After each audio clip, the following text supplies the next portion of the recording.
Every person in life goes through pain, suffering, and loss. The question is, how can we allow God to redeem our pain and suffering instead of just letting it go to waste? Well, the first thing we have to know is that everybody God used throughout scriptures actually went through a lot of suffering. We have Job going through suffering. Joseph endured a lot of suffering. The children of Israel suffered. Every one of the prophets suffered. Every one of the apostles experienced suffering. Jesus suffered.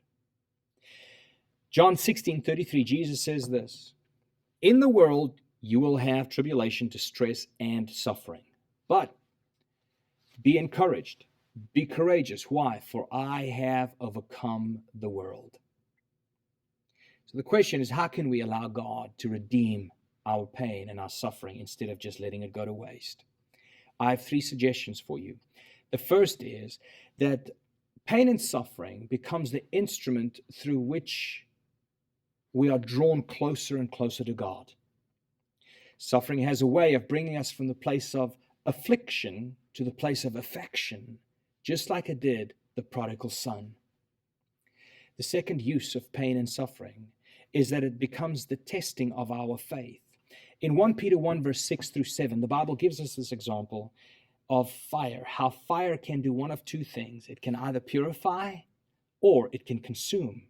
And so it shows us how when gold goes through fire, it is purified by consuming the infirmities in it. And so it becomes more valuable.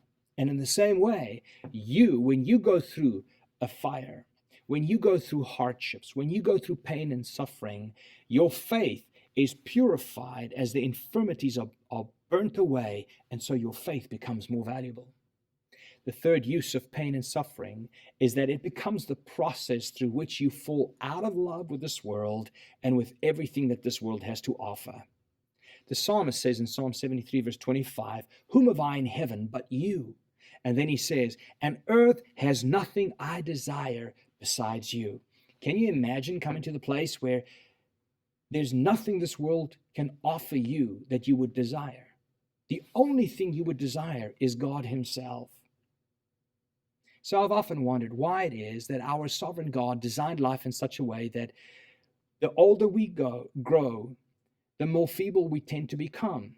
Our bodies wear out, our knees wear out, our hips wear out. And oftentimes we become feeble and weak and we become sick at the end of life.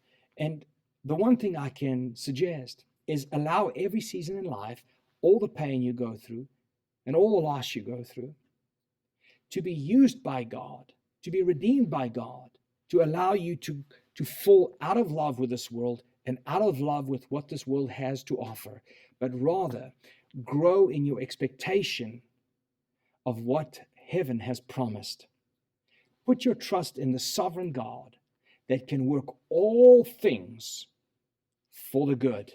Hi there. Thank you for joining. Make sure that you like and follow us on Facebook. And if you're joining by YouTube, be sure to subscribe to our channel. You can also click the bell so that you'll be sure to be notified when Jacques puts out new teachings. God bless you.